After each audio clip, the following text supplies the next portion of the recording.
айыл чарбага да тиешелүү, строительствого тиешелүү көптөгөн товарлар бар экен. Аябай эле жакшы эң сонун сваркаларды азыркы кезде алып келгенбиз. Булар Европага чыгарылган, особенно Европага. Булар сиз кармап турган болсо, бул полуавтомат. Металлический болот. Иштеген жерлер схема профессиональный болот булар. 250 ампер бул чисто фактически берет. Бул электрод менен 350 ампер, 400 ампер деп жастырышып алып келишип атат. 600 ампер деп жастырышып койшкон. Негизи фактически аларда жок. Азыркы булар 250 литрликтер, 200 литрликтер, 100 литрликтер. Мусташ үчүн сыртын биз алюминиевый кылып алып келебиз. Домашний хозяйствого бул мекалар. Өзгөчөлөнгөн газонокосилка бул и кетти иштей берет. Бул 45 градуска чейин иштетсе болот. Налар кичинекей 30 литрлөрдүн балары болсо 6500дөн. Дисктери бар, отрезной дисктери, подерво дисктери, по бетон дисктери. Дары чачып атат. Бул жираф деген азыркы кезде сливке кошула албай, башка болбой, именно агрого тиешелүү биздин клиенттерге. Бул мотопомпа 100дүк.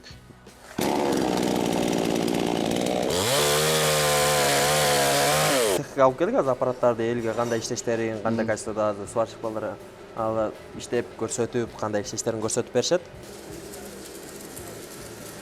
140 Очень стабильно работает, простая настройка. Для толстого металла очень хорошо проваривает.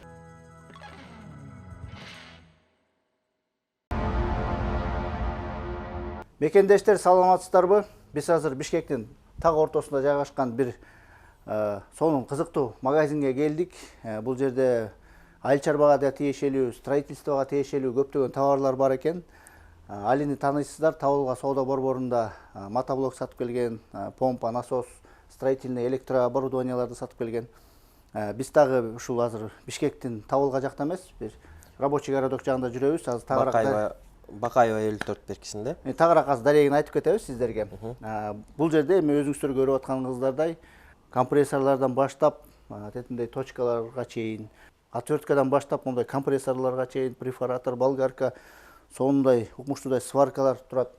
Ушулар боюнча силерге кененирээк айтып берели, Али мырза айтып берет өзү. Анан кийин жыйынтыгында өзүнүн жанагы рабочий процессинен кошо бүт баарынан көрсөтүп беребиз. Көрсөтүп беребиз, ооба. Ага чейин Али биздин көрүүчүлөр бир учурашып кой. Ассаламу алейкум. Жалпы көрөрмандар, сиздерге бүгүнкү обзордо основной эле генератор, компрессор, сварка, пылесосторду обзор менен баарын көрсөтүп беребиз. Жалпы эле айтканда, мелочевкадан баштап Аязбай эке, бизде чоң-чоң генераторго чейин азыркы кезде светтер өчүп атат. Компрессор болсо бул шина монтаждарга, краскаларга ошондой. Сварка болсо основной азыр күнүмдүк иштегенге көп элге талап болуп атат азыр ошон үчүн. Аябай эле жакшы эң сонун сваркаларды азыркы кезде алып келгенбиз. Азыр бизде напряжениялар беркиндей болуп атат азыр бизде Кыргызстанда. Түшүп кетат, өйдө болуп атат, скачоктор болуп атат. Ошого азыркы биз алып келген сваркалар 160тан жогорку напряжениеге иштей берет. Ошондой беркелер стабилизаторлор менен, ооба. Ошондой болуп иштей берет ал. Эми Али азыр бизге бир дарегин айтып кетели, дароо эле. Бул жакта RTR Max деген бир компания экен, негизи ушундай бир чоң жазууну көрдүк. Ооба, бул RTR Max бул магазин.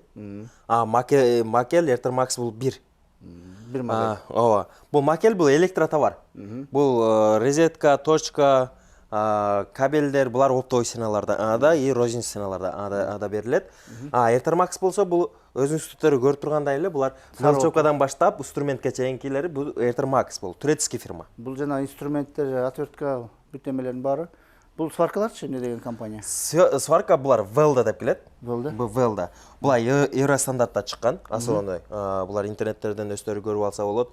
Булар Европага чыгарылган, особенно Европага. Булар сиз кармап турган болсо, бул полуавтомат. Бул полуавтоматтын бул профессиональный. Бул жерде. Келе биз дароо эле мындай сваркаларга өтүп кеттик, эми айта берели. Баарын жечекеден айтып бере берели. Андан кийин калгандан түшүндүрүп беребиз. Бул полуавтомат профессиональный.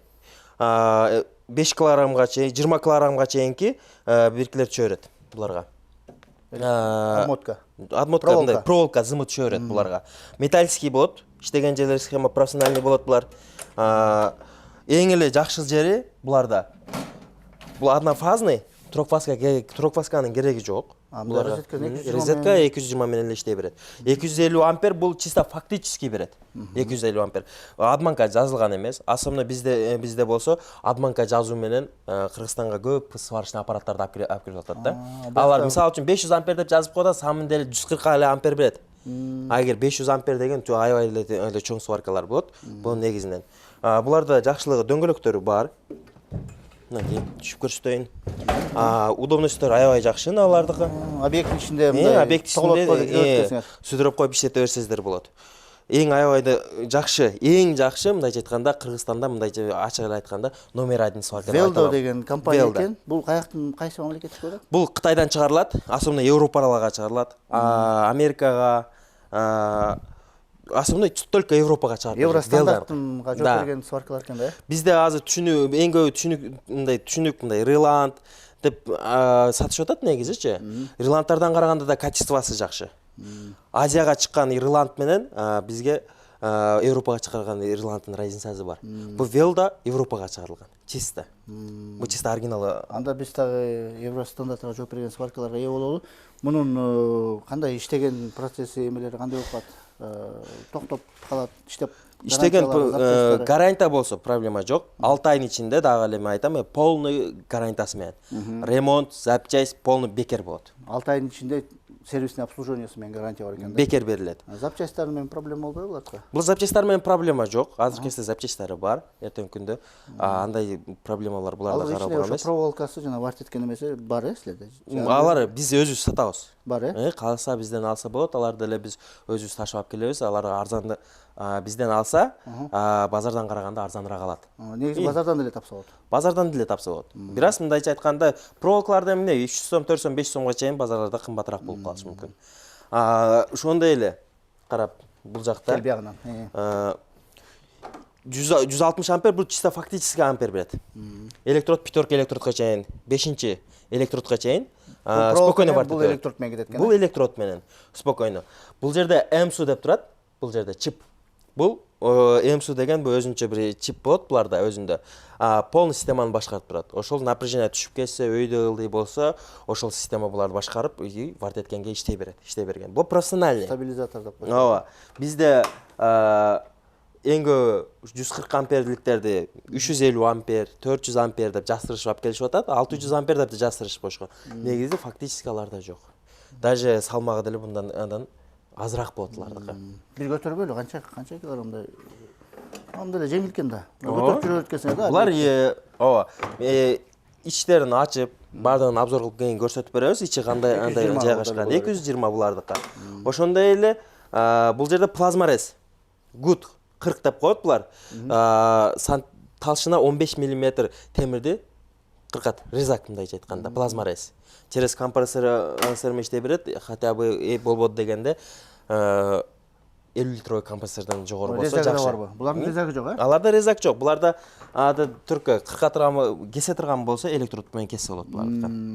Ошондой эле дагы бир полуавтомат бул. Ушул эле полуавтоматтын болсо 200 амперлиги булар. Буларда профессиональный, полностью металлический болот бул жерлер. Эң жакшылык жерлери булардыкы 1-2 талшынага чейинки проволоканы варт эте берет, варт эткенде. Булар полный кислород менен иштейт. Углек кислород менен. Держактары кандай болот мука? Мунунку бар экен, алардыкы держактары бар. Булардын да держактары мындай болот. Мынакей масса. Айзбеке, вот. Кара. Мунда держактар бар, караңыздар. Электродторго кете берет, Вот профессиональный держактары болот. Буларда. Булар полуавтоматтар экен. Мичи мотор, ооба. Андай жакшы качестводан аларды элечи. Ошондо биз азыр кайсы сваркасын иштетебиз азыр? Сваркасын иштеткенде булардыкын асомной. Азыр бул жерден генераторда иштетебиз. Бул жерде генератордун өзүн генератор менен кошуп иштетип, өтүп көрсөтүп беребиз. Ещё цехке апарып көрсөтүп иштетип беребиз алда. Анда бардык сваркаларды иштетип бергенге мүмкүнчүлүгүбүз бар. Мынакей урматтуу көрүүчүлөр, видеонун аягына чейин көрүңүздөр. Генераторларда бар, бул жөнүндө азыр токтолобуз өзүнчө генераторлорго. Мына сварканын дагы генератордун иштегендерин толук көрсөтүп беребиз да, видеонун аягына чейин көрүңүздөр. Азыр бул жалпы айтып кетели биякта. Биякта ошондо булардын чоңдору да бар экен да. Бул трокфаска. Бул профессиональный азыр объекттерге иштесеңиздер болот, строительный компанияларга иштесе болот булар. Электрод шестеркеге чейин спокойно варт ете берет. 6-чы электродко чейин варт ете берет. Чисто фактически 500 ампер. Бул жерде адманка жазылган эмес. Текшерип көрсө болот. Сертификат бар. Буларга деле гарантия 6 ай. Гарантия полностью 6 ай полный берилет. Мынакей баарына берилет экен. Бунун эми чекесинен бааларын бир айтып кетели. Мына жерде деле жазылып турат. Бирок мындай көрмөй эле да. Буларда 65 миң сомдон 250 амперлиги. 200 амперлиги болсо 25 миң сом. 25 миң сом. 11200дөн 160 амперлиги. 200 амперлиги болсо 13200дөн. Plazmeres Good 40 деген модель болсо 19390 сомдон. 500 амперлиги болсо 51300дөн. 500 амперлиги. Бул жерде Good ошо Plazmerestин эле жүздүгү 58800дөн. Bunun жакшылыгы булар 3,5 талшынага чейинки металлдарды, резактарды. Кесе жок, буларда өзүнүн резак болобу, өзүнүн эле насадкалары болот. Ошо насадка менен эле через компрессор кошот, варт ете. 40 берет. 15 мм. 3,5 сантиметр. 3,5 сантиметрди кесе, ушундай резак бар. 3,5 сантиметрге чейин кесе болот. Бул артыкчылыгы ошондо экен да. Резак бул керек. Бул чисто фактически 100 ампер. 100 Good 100түк. Асомна ушу Good 100түктөрдү кээ көп мындай фирмалар болсо 120, 140 кылып алып келишип атат. Эмнеге кымбатыраак сатыш үчүн. Булардын эми салмактары деле мындай 2 киши спокойно эле көтөрүп кетет экен да. Ооба, 2 киши же 1 киши көтөрсө болот. Буларды бир кол менен эле көтөрүп кетет. Алар бир колдон. Эми килограмм мурун деген мен деле сварканы иштеп калдым, сварка мененчи. Булар аз. Убагында монтолуп сүйрөп алып 2-3 кишилеп сүйрөчүлүк көтөрө алчу эмеспиз да, мында обмотка жана андай эмелер иштелчү. Алар обмоточный. Регулировка кылчубуз да, булар азыр бурап туруп регулировка кылып койсоң. Буларда инвекторный болот. Асомдай. Плата, диодный мост, ушундай внутри ичинде причиналар турат да. Эми сварка боюнча урматтуу көрүүчүлөр, телефондорду калтырып коебуз WhatsApp номерден. Али кошумча суроолоруңар болсо бере бергиле. Биз азыр бул сваркаларга кечке токтоло берсек бир күн кетет. Жалпы айтып кете берели, эми компрессорлорго келели. Компрессорлор болсо 24 литр ойдон баштап 500 литрге чейин компрессорлор бар. 500 литрге чейин компрессор бар. Кимге кандай компрессор, канча атмосфера келсе, бардык түрү бар бизде. Башкалар болсо евро башка. Алар Кытайдан өзүнөн чыгарылат. Алем деп өзүбүз фирмабызда алып келебиз. Эң жакшы качествода булардыкы. Булар азыркы 250 литрликтер, 200 литрликтер, 100 литрликтер, 100 литрлик 10 атмосфералыктар бар. Дароо эле бааларын ошентип 100 литр мынча сом, 200 литр мынча сом деп бааларын эле дароо эле айтып салбайсыңбы? Көрүүчүлөр сурайт да бааларын айтпайсыңарбы деп. 250 литрликтер болсо, азыркы ыңкы кезде ценасы 250 бекен бул? Ооба, 250лүктөр болсо 60 миң сомдон. Жок, 200 экен да бул. 200 деп турат. 200 литр ой бул? 200 литр ойлор 55 миң сомдон. Анда бул 250 литр болуш керек. Бул 250 литр. 250 литрликтер болсо 60 миң сом, ортосунда 5 миң сом разница менен кетет. Булар болсо 150 литр ойлор. 150 литр ой, моторлору дагы 100% медный болуп кетет. Сырты болсо алюминиевый, батыраак мусташ үчүн сыртын биз алюминиевый кылып алып келебиз. Эң көбүсү чугунный аны алып келет сыртын. Алар чугунный металлды билесиз да, ысыган кезде кечирээк мустайт.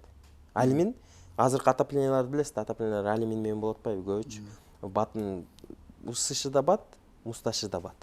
Ошондой да. Бул эми компрессор иштей бериши убактысы иштей береби? Анча убакыт иштей берет бул примерно. Напряжение 220 толук болуп аткан болсо, булар напряжениеге влиять этет. Напряжение эгер толук болуп аткан болсо 220 иштей берсе болот. Ал канча тынбай эле иштей берсе болот. Болгону ошентип ысып кеткенде эс алдырып туруш. Эс алдырып туруш. Алюминий болгондо ошондо батыраак эс алат экен да. Алюминиевый болгондо жок. Булар батыраак мустатат. Ошо мустат эс алат деген ошону айтып аткам да. Обмотка 100% медный болот. Элдер анткени алюминий экен деп түшүнүп калбасын, внутри ичи обмотка азыр мед болот. Корпус алюминиевый корпус менен алып келинет, алып келгенде. Бул жакта ошондой эле Airtel Max'тын 100 литровый компрессорлор деле бар бизде, турецкий фирманыкы. Булар болсо 35 000 сомдон. 100 литровый. 100 литровый. Булар однофазныйлар, ооба, 100 литровыйлар, 50 литровыйлар бар. Буларга деле 6 айдын ичинде полный гарантиясы бар. Ремонт, запчасть полный бекер берилет. 5 шумный компрессорлору бар бул жерде. Вот.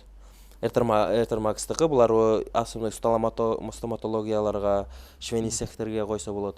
Булардын ценалары болсо 17.500дөн, но 5 шумныйлары мындай кичирөөк. Шумный дегенде бар ба? Шумас азыраак болот, шумас болот. Без масляный болот ошо. Булар болсо 11.200дөн болуп калат. Булар 8 литровыйлар. Булар кандай кызматтарга көбүнчө? Булар основной мини мындайча стоматологияларга болсо 2 креслого жетет, мындай кичинекейлери. Как кимге кандай воздух керек болсо, атмосфера керек болсо, тандап бизден алса болот да. Кыскача кандай задача, кандай максат менен албасын, бүт максаттарга, задачаларга керектүү компрессор бар. 100 литровыйлар мындайлары бар. Однофазный алемдики. Однофазный 8 атмосфера берет, сенасы аябай жакшы сенасы. 28 000 сомдон. Ошонун эле однофазный 3 башка менен келет. Мындай башка деп коебуз биз. Батыраак качет этет. Бул да однофазный болот. Бул 10 атмосфер. 10,5 атмосфер берет. Булардын сенасы болсо 40 000 сомдон. Андан кийин мындай мойкалар бар, бизден алса болот. Эми кайрылса болот мойкаларга. Алем фирманыкы, булардыкы. Буларга сервисный берилет, гарантиялары. Ремонт бесплатный болот, запчастар өздөрүнүн эсебинен болот. Компрессорлорго деле ошондой кетет гарантиялар. Компрессор деле 6 айда турабы? Жок, компрессорлорду алемдикине 1 жыл берилет. Сервис берилет. Ремонт бесплатный болот, запчастар өздөрүнүн эсебинен болот. Алем 1 жыл? Ооба, алем фирманыкына. А если Эртермакс болсо, анда була Эртермакс компрессорлорго болсо 6 айдын ичинде полный гарантия берилет. Ремонт, запчасть полный бесплатный. Бул турецкий фирма. Силер ошондо магазин дистрибьюторсуңарбы, э? Бизде Рустам байке, дистрибьютор. Полный Эртермакс боюнча, алем боюнча биз бирге иштешебиз. Рустам байке менен ушулга чейин иштешип келатабыз. Дистрибьютор бар, прямой дистрибьюторлар келсиңер. Каласа бизге кандай заказ берсе, ушулундай эгер Кыргызстанда жок болуп, же кымбат болуп калса, бизге Кытайга заказ берсе, биз Кытайдан ошондой характеристикасы менен берсе, биз калагандай товарларды биз алып келип бере алабыз. Буйрутма менен алса болот. Буйрутма менен дагы алса болот. Ошондой Эртермакстын мойкалары бар, Алем фирманын мойкалары бар.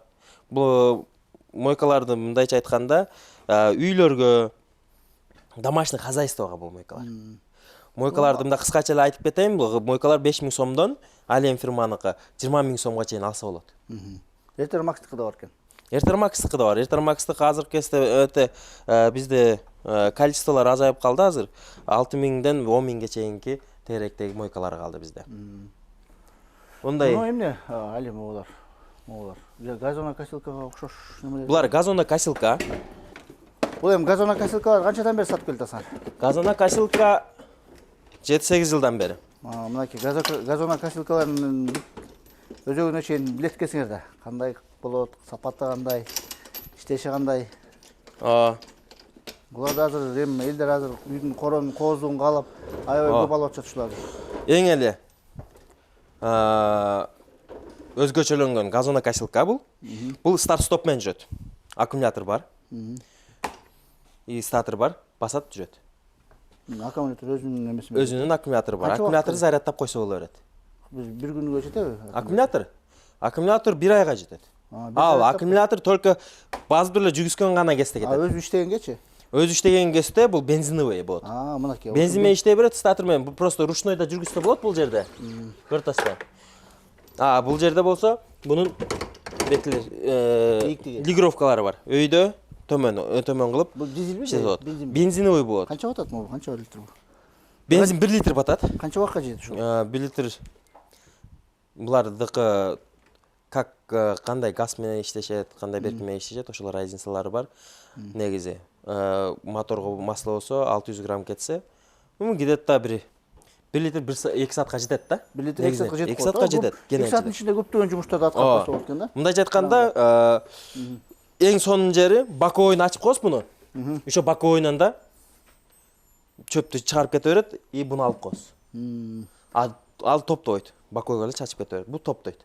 Эң өзгөчөлөнгөн газоно функциясы бар экен да. Эң өзгөчөлөнгөн газонокосилка ушулар болот. Буну эми өзү иштеп аткан адам мындай оңой эле өзү обслуживать этип эметип турабы, мындай? же бир кыйынчылык жаратышы мүмкүнбү? Жок, кыйынчылык жок буда. Өзү эле иштетип кете берет, Өзү эле иштеп кетет. Кийин Запчастьтары бар. самоходный болот. Буну түртүп жүрбөйсүз. Бул өзү. Самоход. Бул өзү тартып кете берет. Сиз кармап направление бересиз. Бул направление. Не направление бересиз? Кетпейт экен, чарчап Күчүң кетпейсиз. Ошонусу жакшы. Старт стоп менен эч бир кимде кыйынчылык жок, от алгызып, аял кишилер деле иштете берсе болот муну. Андан кийин мондай кичүүлөрү бар. 173-чү, мындайча айтканда 40-чы диаметрден баштап 53-чү диаметрге чейин кете берет. Сыналары ошондой эле. Мындайча айтканда 17500дөн 35000ге чейин. Нонсу азыркы көрсөткөн. Азыр мен сизге көрсөткөн газоновая косилкам болсо 53-чү эң максималдуу түрдө эң чоң газоновая косилка ал 35000 сом. Булар запчастьтары, гарантиялары кандай болуп? Запчастьтар проблема эмес. Запчасть алабыз десе, заказ менен да алып беребиз, кааласа заказ менен мотор, целый мотор алып беребиз, кааласа. Ал андай проблема жок. Качестволор аябай жакшы чыккан. Элдерде газондору чоң болсо, башка болсо кайрылып алса болот. Сеналарын эгерде ушул бизден келип алаткан болсо, сеналарын биз караштырып, түшүрүп, сеналарын жакшы кылып беребиз. Агролайфтан келди десек, кичине эметесиңер да? Ооба да. Угларестер бар. Каалагандай угларестин кыскача эле айтып кетейин. Угларестер 230-чу диаметрден баштап 305-чи диаметрге чейин бар. Булардын сенасы болсо 5500 сомдон 17000ге чейин алса болот. Азыркы строительныйлер иштесе болот. Ошондой эле монда бетон тешкен аппараттарыбыз бар, кааласа. Сырлоо эмеспи бул? Жок, бул бетон тешкен аппараттар. Диаметри 200-чү, 250-чү, 300-чү диаметрге чейинки бетонду тешип, кандайдыр, мындайча айтканда 70 сантиметрге чейин удлинитель улап, тешип иштетип кете берсе болот. Булардыкы. Ошолор ошондой. Мында жаткызып эле иштейби же мында эмете тамга эмет койсо болобу? Жок, бул креплениеге отурат. Тамга катырасыз. Ошол боюнча тамга катырып эле, ошол лигровка кылып иштете берет. Аны строительнийлер эгер көрсө, аны полный баарын түшүнөт өздөрү. Мында серуло болсо, серулолор бар мындай. Ошо серло канча сом Эртермакстыкы? Эртермакстын булар серулолору болсо 8000 сомдон. Сеналарын ошо караштырып түшүрүп беребиз. Кийин металл резкалары бар мындай. 350-чы диаметр болуп калат. 350-чы диаметр болуп калат. Булар 12500дөн.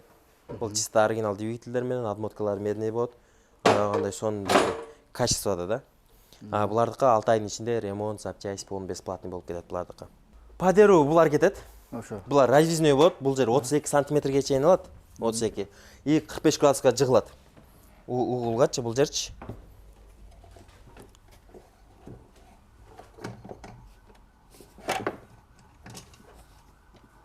Мондай же бар экен. И кетти иштей берет. Бул 45 градуска чейин иштетсе болот.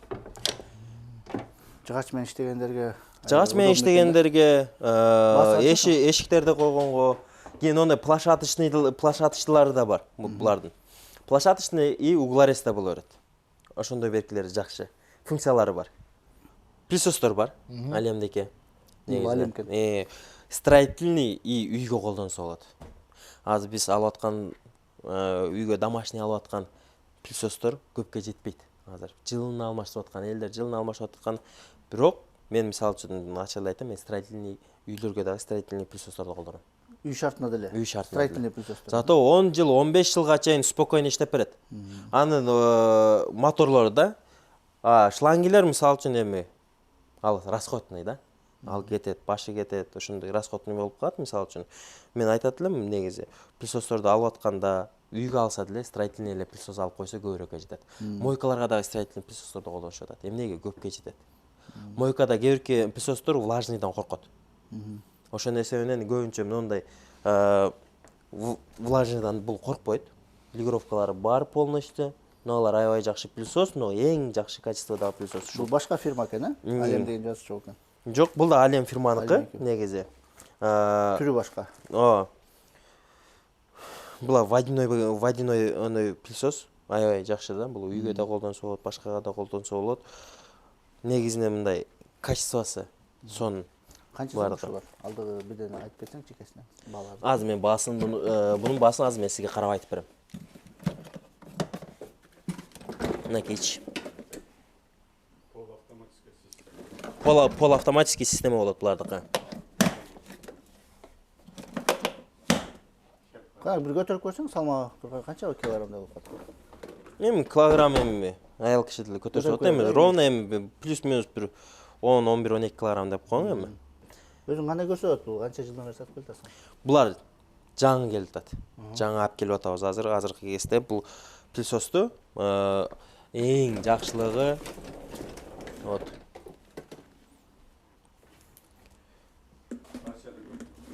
Булар основной бизге мындай сеналар бир аз кымбатыраак болгон үчүн эми бирок ошо сеналардын арзандатуу менен алып келгенбиз азыр. Сеналардын эми сизге айтып берем. Муну кайсы мамлекеттерде көп колдонот? Булардын сеналары болсо ошо 20 000 сом. Турган ак кара коп турган 20 000 сом, э? Счет түшүрүп беребиз, сеналарын караштырып беребиз. Гарантиялары бар, э? Гарантиялары бар сервисный. 1600 ватт мощность менен иштейт иштегендерде. Мощносттору да жакшы. Обычный точкага сай эле иштетет. Обычный однофазный болот, дөңгөлөктөрү бар. Мындай жылдырып, башка кылып иштеткенге жакшы. Бул жерде болсо инструмент сайып коет бул жерге. Бул жергечи. Инструмент сайып коет. Инструмент иштеген кезде бул автоматик түрдө иштейт. Инструменттин чаңын сурулат дагы, кийин инструмент токтогон кезде какое-то времядан кайра токтойт өздөрү. Бул автоматический. Булар шумлас жагынан кандай мындай? Баш ортабы булар? Шум буларда болот. Үчөөсүндө бир аз шум болот. Строительный болгондон кийин Строительный болот. Обязательно. Аларда шум бир аз азыраак болот. Тиги агында шум. Какой-то бир 10-15%ке. Көп разница бербейт разницалар. Булардын тоже алем болуп аткандан кийин гарантиялары бар экен анда. Гарантия сервисный 1 жыл берилет буларга. Булардын балары болсо так, мыналар кичинекей 30 литрлөрдүн балары болсо 6500дөн, мыналардыкы. Мындай чоңдорунуку бар бул жерде. 8500дөн 10 000ге чейин алса болот. Сеналарын караштырып түшүрүп беребиз алардыкын. Өзүнүн көлөмүнө жараша экен да. Буларда болсо двойной вентилятор турат. Мына Алем фирмасыныкы булар 1400 ватт мощность менен кетет, 17 килограммовый булар. 1400 мощность булардыкы. Еще плюс буларда аппаратка кошкон розеткалар бар. Штрапроестерге, основной эң көбү штрапроес, жраф деп коебуз азыр бизде шлифовка. Ошолорго иштеткенде через улап койсо, бул аппарат иштеген кезде пылесос иштейт, аппарат өчкөн кезде автоматик түрдө пылесос өчөт. Кайра пылесос жандыр, анан барып жрафты өчүр, кайра пылесос жандырып кел деген болбойт. Технология өнүгүп аткан ошо да. Штрапроести иштеткен кезде автоматик түрдө иштеп кете берет. Дагы эмнени токтотсак болот Турсанбек? Буларда деле ошондой, бул жерде. Двойной эмне деп аткандар? Экөөндө тең двойной вентилятор болот. Вентилятор. Экөөндө тең двойной вентиляторлор болот. Булар профессиональный болуп иштетсе болот буларды. Булар болсо профессиональный болуп эсептелет. Буларда дагы жеңилдиктер каралган полный. Бул жерде дагы розеткалары бар бул жерде. Булар деле штрапроестерге кошуп иштетсе болот. Бул жакта Этермакстын мылчевка товарлары полный. Шпательден баштап урлетка, кусочка, палцагубсу, полный бардык аппараттары бар бул жакта. Основной кусочкалары. Дисктери бар, отрезной дисктери, по дереву дисктери, по бетону дисктери. Ошондой мелочевка товарлар дагы бар. Этермакс өзү көп жылдан бери иштеп келген компания да бул. Этермакс бул чоң компания, чоң фирма өзүнчө. Бул жакта бут кийимден бери барбы, э? Бут кийимдер менен деле, строительный бут кийимдери дагы бар. Лазер уровендери бар. Булар профессиональный болуп кетет булар. Еще болгаркалар. Бул жерде эң өзгөчөлүктүү болгаркалар, булар чисто профессиональный болуп иштетсе болот. 125-чи короткий болгаркасынан 230-чу болгаркаларга чейин. Мындай угларестери бар булардыкы. Аягандай эң жакшы качествода булар. Үстүнөн да кессе болот. И 45 класскада угулга жыгылат булар. Булардын гарантиялары бар, э? Гарантиялары Этермакстыкы 6 айдын ичинде ремонт запчасть полный бекер болуп кетет, ооба. Бүт инструменттер. Ооба, шуруповерттору бар, аккумуляторный, батареечный, шуруповерт, болгарка, рубанка, бардык түрлөрү бар. Помпалар бар экен, э? Бизге айыл чарбага керектүү, мынакей суу эметкен. Жок, булар болсо вибратор. По бетону вибраторларга иштетсе болот. Штрапроесте биз айтып аткан штрапроестердин түрүнөн огул кирет. Вот. Ушулар штрапроес, бул кабель каналдарды салганга, ушундай берки. Була электриктер көбүнчө алышат алганда. Ошо бизде мындай азыркы кезде эң талап күчтүү болуп аткан ал эми фирмасында 2-3 киловатт вибра двигатели. Эң жакшы качество, отмоткалары медный болот 100% и чисто фактически 2-3 киловатт фактически берет. Обманка эмес, Адманка эмес. Эң көп азыркы кезде адманка алып келип атат деп атам го Аязбек. Азыркы кезде адманка эмес. Биздики моторго караганда, башка моторлорго караганда мотордун көлөмү да чоң. И булавалары да качестволору жакшы. 35 диаметрден баштап 50 диаметрге чейин булавалары болот вибратордун. И 4 метр, 6 метр эки түрдө булавалары келет. Циркуляркалар, пучолкалар 110дон баштап 230 диаметрге чейин циркуляркалар кетет. Булардыкы. Отмоткалар 100% мед болот, жакшылыгы, качестволору да жакшы болот, иштегендери дагы. Дедилер трансбойлорбу эмнелер? Жок, бул деген бул мойка. Жок. Трансбойда, Трансбой болуп кетет, бул пистолет менен болот, мындайча айтканда. Азыркы кезде эң көп буну эмнеге иштетишип атат, Аязбек? Буну жөнүндө чакага салып, машина жууганга бир аз слабыйлык кылат, чын-чындыгына келгенде. Буну эң көп талап күчтүү болуп атканы, буну чакага салып алып туруп эле сууду дары чачышып атат. Именно агро тарапта ушуну дары чачышып атат ушуну. Мына янда ошо боюнча айтканда кенен. Булар жалбырактын түгүнөн чачса, жалбыракты көтөрөт. Мындай айтканда, сону чачып берет, чачып бергенде. Булардыкы. Үстүнөн чачканда дагы мындай объем менен чачып бергенде. Биздикилер базарда мындайча айтканда арзаныраак варианттары көп негизинен. Булардын ценалары 5500дөн каралган негизинен. Алды 5500. Бул 5500. Базарда 3200-3300 сомдуктар бар. 2 батеркасы менен. Бизде 1 батеркасы менен, бирок ошо 2 батеркага караганда ошондон да көпкө жетет. Бул чисто оригинал батеркалар. 2 батарейка менен кенен иштесе болот экен да? Бул өзүндө бир эле батеркасы менен комплект кетет. Бирок ошо мындай айтканда 6 сааттан 8 саатка чейин жетип берет батерканын өзү. Жетет экен да, Бул мындай айтканда Кытайда эң популярдуу Лютян деген фирма бар, завод. Ошол заводдон одон чыгарылат бул. Эң жакшы качествода чыгарылганда. Ал эмде силерге алып келип Биз өзүбүздүн фирмабызды алып келебиз буларды. Шлангысы бар өзүндө комплегинде. Бачогу барбы? Жок, бачок жок. Любой эле чакагабы, бачокобу бул жак башка. Астын алышат го? Всё өзү соруп чыгарып кете берет. Мынакей, сонун нерсе экен аябай. Урматтуу. Өтө аябай жеңилдиктер бар бул жакта. Бул жакта мына жираф. Мындай түшүрүп көрсөтөйүн. Жираф деген ушул экен да? Бул жираф деген мындайча айтканда стенаны тегистейт. Баягындай кандай десем, шпаклевканы түзөйт. Шпаклевкаларды тегиздеп чыгарганда. Потолокко жетпеген жерлерге, вот бийиктиктери кылса болот. Ошо бул жакта пыльсосту улап коет артынанчы. Ал жактан көзүнө түшпөйт адамдын. Пыльсос соруп кете берет. Разницалары. Бул жираф деп коюшун, Ооба, жираф. Бул жерде светтери бар бул жерде. Жаңган кезде кайсыл жер түз эмес экенин көрсөтүп турат. Канча сом ушул? Булар 8000 сомдон. Аябай строительдерге, ремонттор менен иштегендер аябай керек нерсе экен. Ооба. Бул жерде нержавейка менен болгон кир сууга насостор. Негизи булар 6500 сомдон, но пластмассовый насостор. Бул да кир сууга кетет. Булар уже 6500дөн, 7000 сомдон. Мыналар болсо 6000 сомдон. Булар болсо так. Булар 7000 сомдон болот. Булар чисто оригиналдар. Булар турецкий фирма. Булар оригинал насостор болуп калат булар. Булар турецкий фирма болот. Качестволору аябай жакшы болот мыналардынчы. Иштегени жагынан дагы, соргон жагынан дагы мындай көп убакытка иштеп бере алат да.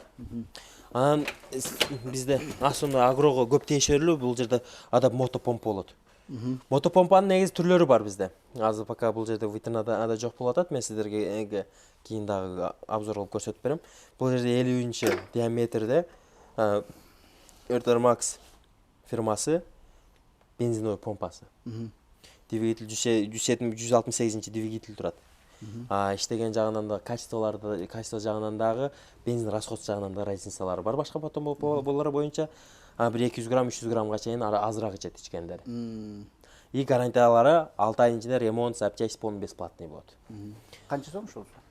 Так, булар 12500дөн. Дагы бир өзгөчө. Азыркы кезде сливке кошула албай, башка болбой, сливти башка жакка алып барып төгүп атат. Болбосо бир машинага куюп алып башка жерге апарып төгүп атат. Ошондо туалетке да кете берет.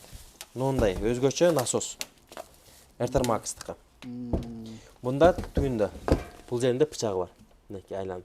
Бумага болот, кандайдыр какой-то сливте эмне болсо баарын кыркып киргизип кете берет. Майдалап.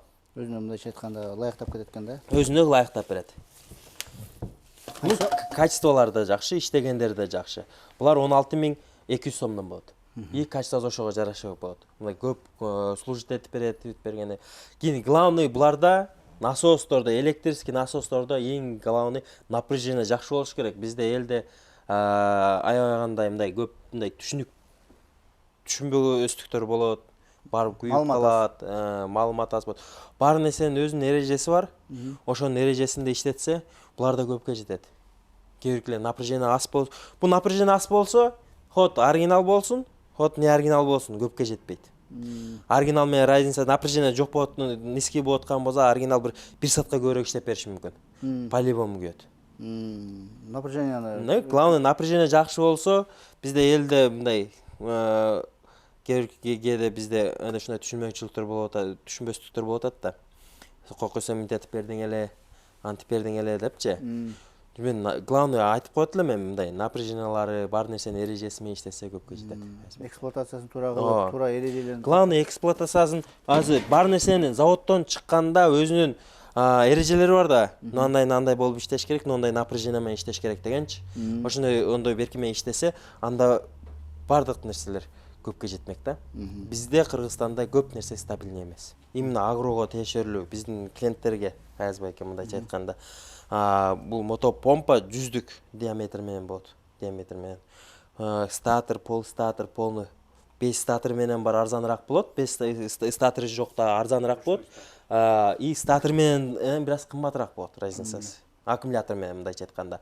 5 статор менен болоткан болсо, мындайча айтканда ценасы бир где-то 43.000 сомдун тегерегинде болсо 100-дүктөр.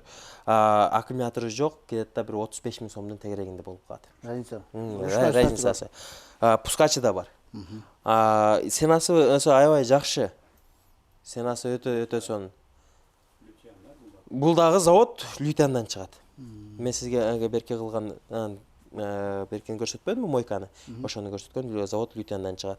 И басы статор менен 43.000 сом, 5 статор болсо 35.000 сом болот. Могу жерде кошумча тетиктер бар. Кошумча кошмолору бар. И двигатель эң жакшы двигатель.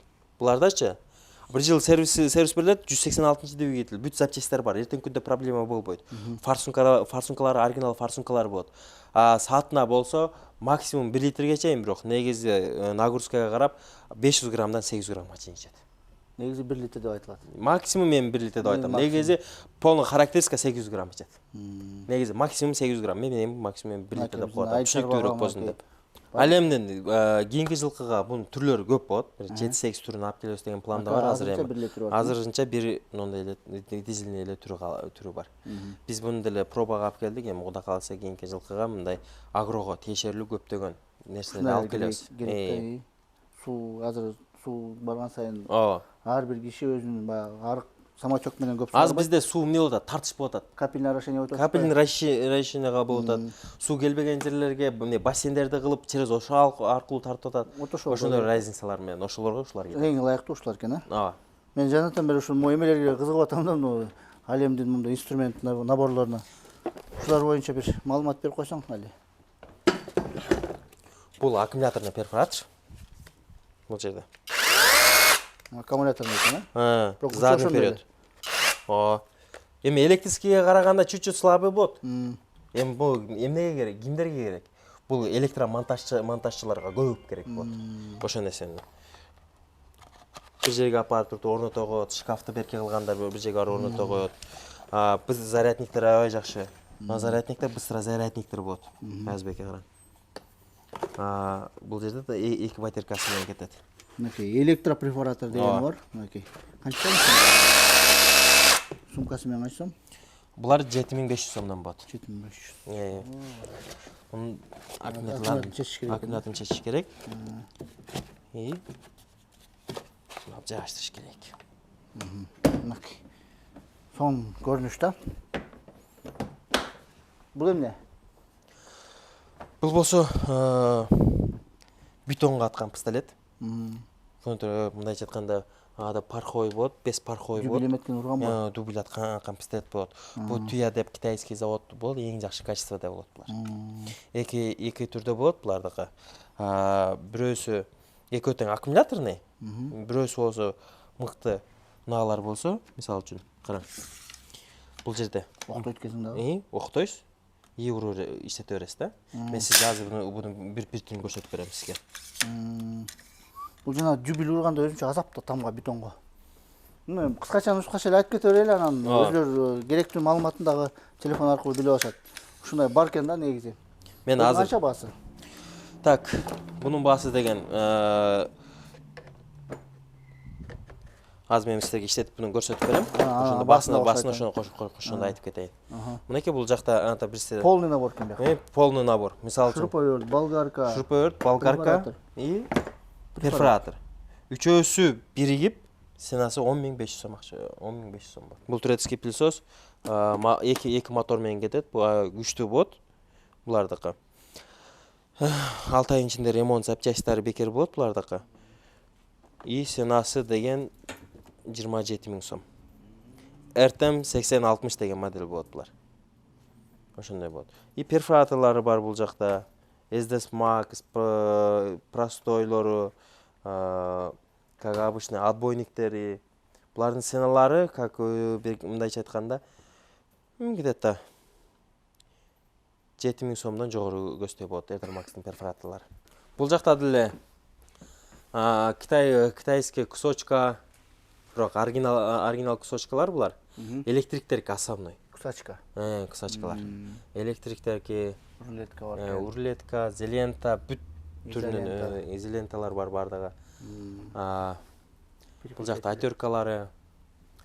Мындайча айтканда, Аязбайке бул жерде мелочевкадан баштап бар жогу бар да. Светтер бар. Светильниктер бар, автоматтар бар. Булар электрический питание да, мындай. Булар полный электрический питание болот, ооба. Анда жокпу? Азыр. Жок, андай. Жок, андай зарядтамалар жок. Биягында мынакей мелочь, переключатель, включательдер бар экен.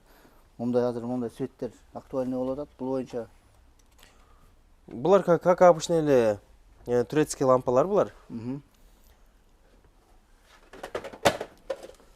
жерде тройник, удлинительдер. Тройник, удлинитель, кабель. 4, 5. Булар основной Макель фирманыкы. Бул Рустам аканын мындайча айтканда, Аязбайке чисто өзүнүн бренд Макель. Бул чисто турецкий фирма. Тиги эмелер, сумкалары бар экен. Булар Өзүнчө инструментти салганга, жанагындай бурама-сурама салганга өзүнчө бөлүп койгонго размерлери менен, Али эми биздин көрүүчүлөргө биякты кантип таап келиш керек? Бир айтып коелу. Бул жактагы эки магазиндин дареги болсо, Бакаева 54-тө жайгашкан. Бул жакта да кайрылып алып келсеңиздер болот. Сиздер Агролайфтан адан келдик деп айтсаңыздар, сиздерге скидкаларын да кылып беришет. Основной эгер мындай толук маалымат алып түшүнүш үчүн бул жакка келип кайрылсаңыздар болот. WhatsApp телефондо. WhatsApp телефон номерлери болсо 0700 49 96 96. Еще так 755 44 63 64. Али. Калган номерлерди түгүнө жазып коебуз. Биз албай калсак да ошо да 1-2-3 номер кошуп коебуз, ошолдорго чалса боло берет. Иштеген тартиби кандай бияктыкы? Бул жактыкы деле саат 9-дан баштап саат 6-га чейин болот. Воскресенье ана күнү бул магазин иштебейт негизинен. Основной аны Табылгадагы магазин постоянно иштеп турат бизде. Без выходной. Без выходной. Эгер Табылгага барса деле болот, бул жактагы эле товар ал жерде деле бар. Основной Табылгада болсо мен өзүм болом. Мен кенен маалымат берип, кенен түшүндүрүп берем. Али, бизде көп дыйкандар сурайт да, рассрочка барбы, мындай бир жеңилдетилген шарттар барбы, ушундай бир караштырасыңбы? Мотоблокто эле бул деле. полный Мисалы рассрочкалар, ушул эле компрессорду, ушул эле генераторду рассрочка түрүндө алса болот. рассрочка түрүндө болсо болот. Канча айга бөлүп берсе болот? 2 жылга чейин. 2 жылга чейин. 2 жылга чейин алса болот экен. 2 жылга чейин 2 алса болот. жылга чейин алса болот. Жанагындай М-банк плюс деген азыркы эмелер ачылбады. М плюс. М плюс. М плюс аркылуу деле алса болот. Мынакей. Бул жеңилдетилген шарттар 2 жылга чейин рассрочкага алса болот экен через банк. Через банк. Мынакей бул деле маанилүү нерсе да, муну айтып кетели. Анткени кээ бирлер толук төлөй албайт. Муну рассрочка менен бөлүп алса болот.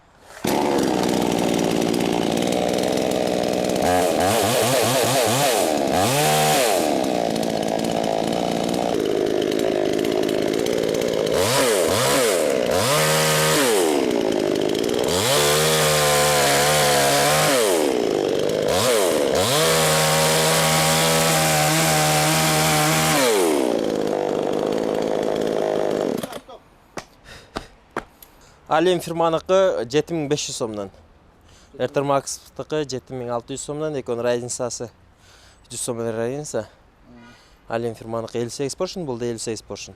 Экөөнүн бирок заводу бир чат. Биз ушул магазинден бир 20 минутта келдик. Бул кайсы жер, анан өзүң түшүндүрүп кетсең көрүүчүлөргө. Бул жер цех. Өзүнчө бир эми азыр адресин эми билбей атабыз. Цехке алып келдик, азыр аппараттарды элге кандай иштештерин, кандай качествода азыр сварщик балдар ал иштеп көрсөтүп, кандай иштештерин көрсөтүп беришет. Анда көрөлү, анда иштешет экен.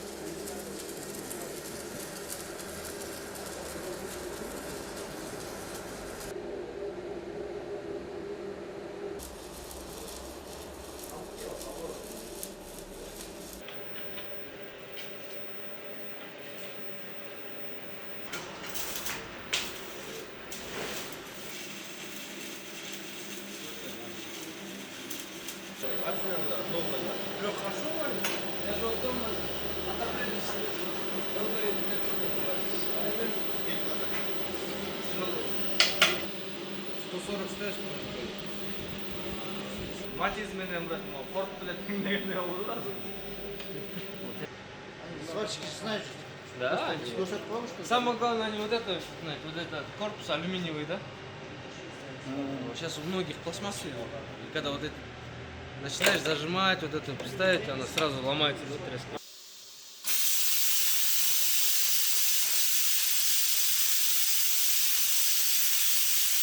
Мы сняли магазин на Гагарина. Приехали к сварщику, чтобы протестировать аппараты, которые мы сегодня сняли, и получить отзыв, да? Да. Давайте сначала представимся и скажем, где мы находимся. Всем ассаламу алейкум, меня зовут Бекболот. У меня свой сварочный цех. Работаю сваркой более 8 лет. Получается, поработали трехфазным плазморезом. Режет до 3 сантиметров. Очень стабильно работает. В настройках тоже простая настройка. Также поработали с полуавтоматом. Очень понравился полуавтомат. Дуга стабильная, хороший провар. Но могу сказать то, что насчет трехфазки очень хорошо варит. Тоже также в настройках очень простой, ничего сложного. Ну, смотрите, вот получается, вот мы про плазморез рассказали. Смотрите, вот такой вот резак. В магазине у нас не получилось именно вот этот сам резак. Это получается колесики, да, которые по металлу идет. Ролики. Сам он как легко отрезал или? Да, очень легко работать с ним. Давайте вот этот металл, режет. который отрезал, вон он лежит, вон там. Покажем, как он как качественно отрезал. Вот смотрите, он прямо как болгарка, да? Да. Ровно отрезал. Раньше резаки так резали? Получалось резать так идеально? Получалось, но С этим проще и быстрее, да? проще и быстрее, да. Все равно трехфазный. Да. Очень понравилась проволока. Во-первых, у нее коробка, пленка, она защищена от пыли, от влаги, хорошо варит. От дуговой и полуавтомат считается, да, Да. он делится Да. таким образом. Сейчас получается актуально на какой? Или они под задачи, да, идет? Да, у каждого своя задача. Например, полуавтоматом можно варить фермы, да, более деликатные. И может научиться любой. Очень легко полуавтомат научиться быстрее, Да, чем быстрее, чем дуговой дуговой, сварки. да. Да. А по дуговой сварке какие задачи он сейчас выполняет? По дуговой сварке газы трехфазные, ну, для толстого металла очень хорошо проваривает. Ну, мы сотрудничаем более 3 лет. Есть техобслуживание. Сервисное Если что-то обслуживание. происходит, всегда они могут починить. Расходники все имеются, вулканиты, электроды. Бекболот, уже сколько лет, ты сказал, работаешь 8 лет. сварщиком? 8 лет сварщиком. Какие услуги ты делаешь? Какие, скажем, работы? Навесы, мангалы, ворота. Ну, все сварочные Все работы, сварочные да. работы. Как услугу, да, предоставляешь, да? Да, как услугу предоставляю. Можно ли к тебе обратиться, скажем, там, если сделать, нужно ворота сделать или навес там какой-нибудь? Конечно, конечно. Давайте, да, тогда можем телефоны, пользуясь случаем, оставим Всё, телефоны, хорошо. да? 0755 59 55 36. Меня зовут Бекболот. Да. Все сварочные работы с нуля под ключ, да? Да, под ключ. Да. Ну, уважаемые зрители, я думаю, мы можем завершить наш сегодняшний выпуск. По магазину у нас очень много было ассортимента. Наверное, зрители уже тоже путаются. Но у нас конкретно мы проверили сварку. Можно сказать, такой тест провели специально, как он себя показывает в работе. В принципе, сварщик доволен, поэтому мы всем рекомендуем эту сварку под названием Veldo. Марка называется Veldo. Да? Все, можем порекомендовать. Вот, оставим внизу номера телефонов, обращайтесь, покупайте, приобретайте и развивайте свой бизнес. До новых встреч!